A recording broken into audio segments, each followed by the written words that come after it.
नमस्ते गुरुजी। साई राम। आज आपके सामने एक सवाल है। हम्म। एक परिवार है, इसमें दो या तीन चिल्ड्रन है। हम्म। उस पे ये सब पढ़ाई में अच्छा उनका पूरा मन लगा के पढ़ने चाहते हैं, पर एक और दो जैसा वो सोचते, जैसा वो लगा रहे एफर्ट, सक्सेस हो रहे, और दूसरे लोग इतना सक्सेस नहीं पा रहे।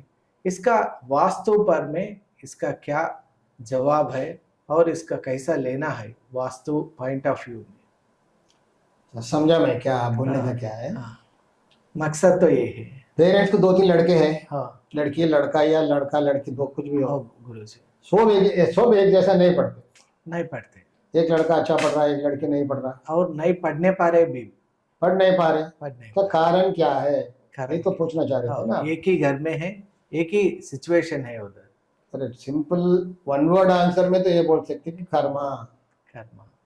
क्या हम वास्तु में कर्मा को भी मानते हैं? मानना ही पड़ेगा ना, उसके बगैर कुछ नहीं चलता गाड़ी। ओ, कर्मा को साथ में लेके चलना पड़ता, ऐसा मगर इंसान का एफर्ट भी रहता है ना, रहता है। प्रयत्न भी करना चाहिए। कर्मा हम पैदा हो गए मरने के लिए, हाँ, ऐसा सोच पैदा के। होते मरने के लिए छोड़ देते क्या। नहीं नहीं, माँ तो दूध देती है ना पैदा होते, देती है फिर और खाना खिलाती है, केयर खाना लेती, बड़ा खिलाते करते। हैं। हाँ, सब करना ही ऐसा ये पड़ता तो नहीं सोचता ना, ये कैसे भी मरने वाला है छोड़ दो, है। हम ऐसा ऐसा तो नहीं नहीं छोड़ बोलते ना। सकते। तो इंसान का कर्तव्य क्या है, मरते दम तक तो कोशिश तो हाँ, करना ही पड़ेगा। आखिरी दम मरते तक। मालूम है वो सच है, हाँ, सभी को मरना है। वो सच है। सच है। करके हम खाली तो नहीं बढ़ते, कोशिश तो नहीं, करते हैं।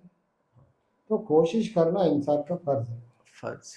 तो अच्छी बात इसी बोले आप। तरह बच्चा लड़का या लड़की नहीं पढ़ रहा, तो हम्म, पेरेंट्स का कर्तव्य हाँ, कर्तव्य क्या होता है, तो कोशिश क्या रहना चाहिए। क्यों नहीं पढ़ रहा ये, हाँ, कर्मा छोड़ दो। हम क्या करना है इसके बारे दो में। बच्चे अबनॉर्मल नहीं है, अबनॉर्मल है तो बात अलग है, अब तो नॉर्मल है सही तो है, वो तो कॉमन है। तो सेम टू एक सेम। लड़का अच्छा पढ़ रहा है, एक लड़का नहीं पढ़ रहा, उसका कारण फर्स्ट लाड भी बोलते हैं। लाड। हाँ, लाड भी रहता क्योंकि है दो गुरु बच्चों जी। को इक्वल तो नहीं देखते कोई भी, थोड़ा थोड़ा डिफरेंस। 19-20 तो रहता। हाँ, जो काम करता है उसी को काम बोलते हैं, हाँ, वो तो जो सब नहीं घरों करता में। उसको चीते भी नहीं। सब घरों में हम देखते हैं क्योंकि जो नहीं करता कोई केयर ही नहीं करे, वो कि बोलते हैं अरे ये करता ही नहीं यार छोड़ो। जो हमेशा काम करता है उसको ही बोलते, वो बोलता है साला हमेशा मुझे ही काम बोलते, देते रहते काम। तो रोते रोते भी करेगा वो। रोते रोते तो भी करेगा। इंसान का सोचने का ढंग भी चेंज होता है ना। सब घर में मुझे ही डांटते, मुझे ही बोलते, मुझे ही हाँ, कोसते, उसको तो कोई टच ही नहीं करता। वैसा भी कंप्लेंट्स आते। हाँ गुरु जी। क्योंकि वो तो छोड़ दिया, वो तो कुछ भी करो मैं तो नहीं करता। हाँ, हाँ, बदलने वाला नहीं है। तो करता हम तो उसी को पकड़ते हैं ना। जो करता उनको ही पकड़ेंगे। तो उसका स्वभाव भी चेंज होता उधर, चेंज हो। साइकोलॉजिकल उसका चेंज भी हो गया उधर, डेफिनेटली उसका डेफिनेटली। भी असर रहता। तो माँ बाप का ड्यूटी क्या है, दोनों को इक्वल देखना चाहिए। ये तो बहुत बढ़िया बात है आप जो कहे। सर इक्वल कभी देख नहीं सकते, हाँ, क्योंकि 4-5 उंगली एक ही लंबाई है क्या, नहीं नहीं, फर्क अलग फर्क है ना। अलग ये अलग नियम है। है, प्रकृति का नियम है। कितना भी सोचो आप इक्वल देख नहीं सकते हो।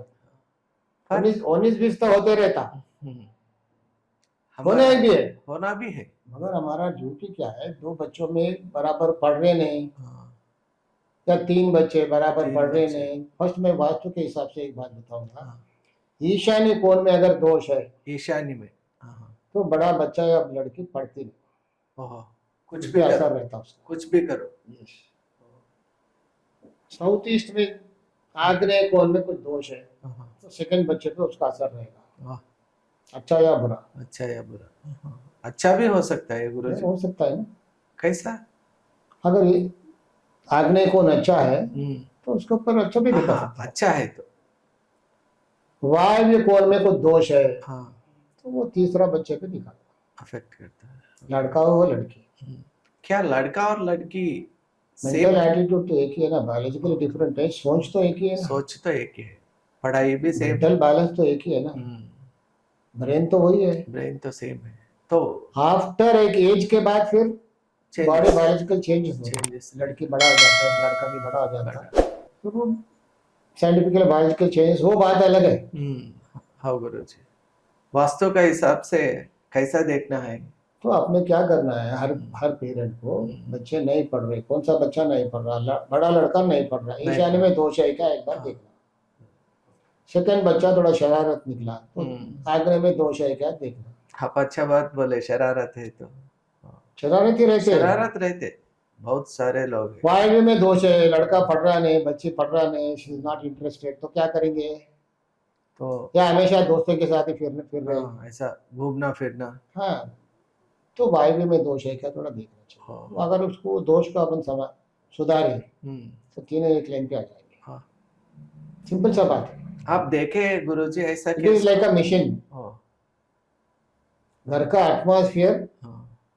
मैं ये पूछ सकते हैं, फर्स्ट लड़के के लिए ईशान्य क्यों, सेकंड के लिए आग्नेय क्यों, मैं वही तीसरे के लिए पूछना चाहता वायव्य था। क्यों, ये मुझे भी नहीं मालूम। अपने शास्त्रों में अपने ऋषि महर्षि लोग लिखे हैं, जैसा लिखे है। हम वही पढ़ के देख रहे हैं, ऑब्जर्व कर रहे हैं, बराबर वैसे ही हो रहा है। क्यों हो रहा है हम नहीं जानते, हो रहा बस। हम नहीं पूछ इसका सकते। कारण नहीं बताया। तो कारण क्या बताया? वायव्य दोष रहे तो तीसरे लड़के पे, बट कौन सा चीज क्या क्या कर रहा है वो हमको भी नहीं मालूम। कोई फिर रिसर्च करे तो मालूम होता शायद। अभी तो मालूम नहीं, अभी तो हमको इतना ही मालूम है वो लोग लेके आएगा, हो रहा भी ऐसे पक्का, इधर ऐसा है तो ऐसा रिजल्ट निकलता है, पक्का हो रहा है। हम वही पढ़ रहे हैं बस। अगर आपको दिक्कत हो रहा है तो उसको सुधारे आप, तो बच्चे अच्छे हो जाते हैं। तो इसमें क्या होता है, बच्चे सोने से स्टार्टिंग देखना। कभी कभी क्या होता है, ग्रैंड पेरेंट्स के साथ बच्चा वायव्य रूम में, वायव्य कोण में सोता है, आदत भी ईशान्य में कोण में सोता है ग्रैंड पेरेंट्स के साथ। कभी कभी होता है ना, पता आदत रहता है। थोड़ा बच्चे बड़े होते क्या करते हैं, माँ बाप ढकल लेते हैं उसको, चलो ढकल लेते मतलब दे नीड दैट प्राइवेसी।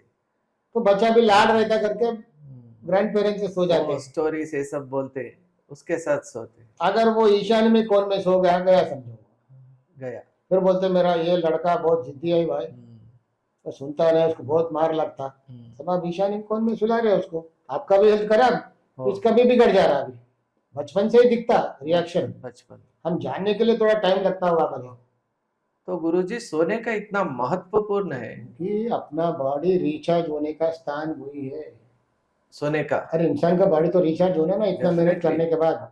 खाली खाना खाने से फीडिंग कर रहे, ताकत आ रहा, वो अंदर बॉडी रिचार्ज, बॉडी का रिचार्ज नींद से आता, खाना खिलाने से नहीं आता। नहीं, नींद में होता है।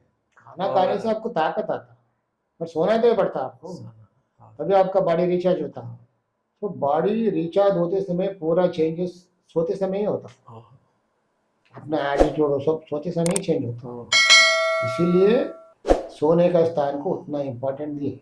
वास्तव में नैऋत्य में सोना चाहिए। क्यों सोना चाहिए? वहाँ थोड़ा हेल्थ अच्छा रहता, अपना सोच विचार अच्छा रहता। साउथ वेस्ट में, साउथ वेस्ट ईशान्य में नहीं सोना चाहिए, ये सब हमको बताया है शास्त्र में। पर क्यों बोल के हम पूछ नहीं सकते, क्योंकि हमारे पास इतना। अभी देखो वास्तु के लिए जान के अभी बहुत साल हो गए, लोगों का अवेयरनेस तो क्रिएट हो गया। हाँ, पर वास्तु आपको फाइनेंशियली प्रॉब्लम हुए तो वास्तु टच करते हैं, पहला नहीं मालूम है अभी लोगों को, नहीं अवेयरनेस क्रिएट हुआ। फाइनेंस का प्रॉब्लम है तो वास्तु के पास बच्चा नहीं पढ़ रहा, लड़की नहीं पढ़ रहा, हमेशा इसको मार लगते जा रहा, ये बात ही नहीं सुन रहा हमारा, तो जब वास्तु नहीं सोचते।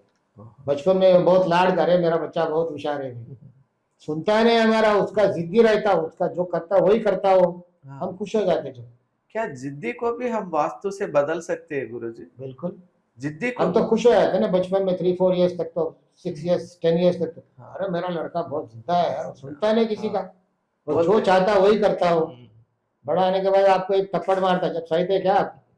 नहीं, तब बच्चा बोलता मुझे ये दिलाओ, नहीं तो नीचे बैठ कर रोता हो, नहीं, तब क्या करते आप? सही नहीं सकते, सुधारे नहीं उसको, तो अभी क्या करते आप? अब तो जब तो बहुत खुश फील हुए आप, अभी बोल रहे बहुत तकलीफ हुआ, तो दबी से सुधारना चाहिए था आपको। अभी भी लेट नहीं हुआ, सुधारो, थोड़ा वहां का चेंजेस करो। वास्तु इतना अच्छा चीज है, शास्त्र है, हम चेंज कर सकते, जिद्दी को भी एटीट्यूड चेंज कर सकते। कौन सा पे एटीट्यूड हो? वंडरफुल गुरुजी। अभी एसी डाल दिया इधर, या कोई हीटर लगा दिया, क्या फील होती है? गर्मी फील होता है। हीटर क्यों फील हुआ गर्मी? वो हीट है, उसका यहाँ का एटमॉस्फेयर चेंज हो गया, चेंज एकदम बदल गया। सिंपल, आपको जो चाहिए टेम्परेचर ऐसा लगाओ, यू फील कंफर्ट। वास्तु भी सेम है, आप उधर का एटमॉस्फेयर चेंज कर रहे, तो अपना अपने आप अंदाज, सोचने का अंदाज भी चेंज होता है ना, बिहेवियर पैटर्न चेंज होता है। डेफिनेटली चेंज होता जो कर्मा मत बोला, हम्म, नसीब में जो है वो तो होके ही रहेगा। पर आप वैसे खाली तो नहीं बैठते ना, नहीं नहीं डॉक्टर के पास जाते हैं, नहीं, बीमार हो तो बैठना भी है। नहीं नहीं, बीमार हो तो हॉस्पिटल में एडमिट होते, डॉक्टर के पास जाते हैं, हाँ, डॉक्टर दवा लिख के देता है। हम्म, अब ये बोलते क्या मेरा नसीब में है तो मैं जीऊंगा, नहीं तो मरूंगा। नहीं ऐसा दवा तो लेते ना आप। डेफिनेट लेते तो इंसान का फर्ज क्या है, कोशिश करना, कोशिश बाद में उसकी मर्जी। जाना तो है एक दिन, जाना तो है, सबको मालूम जाना है करके तो आप अनजान करके नहीं रहते ना, कोशिश तो करते। कोशिश कोशिश करना इंसान की फर्ज है, आखिरी दम तक करते। शास्त्र है, करो, आगे बढ़ते आप, अच्छा रिजल्ट आता आपका, सिंपल। वंडरफुल, थैंक यू गुरुजी। सही रहा। दोस्तों, आप सब सुने हैं कि हमारा गुरुजी एक संतान में जो 2 और 3 चिल्ड्रन है, उसके बारे में पैसा पढ़ाई कैसा करना है और पढ़ाई करने में कोई दिक्कत है तो पेरेंट्स का फर्ज क्या है। पहला फर्ज है, हमारा गुरुजी बहुत अच्छे तरीके से बोला कि राइट एटमॉस्फेयर क्रिएट करो, एनवायरनमेंट क्रिएट करो घर में।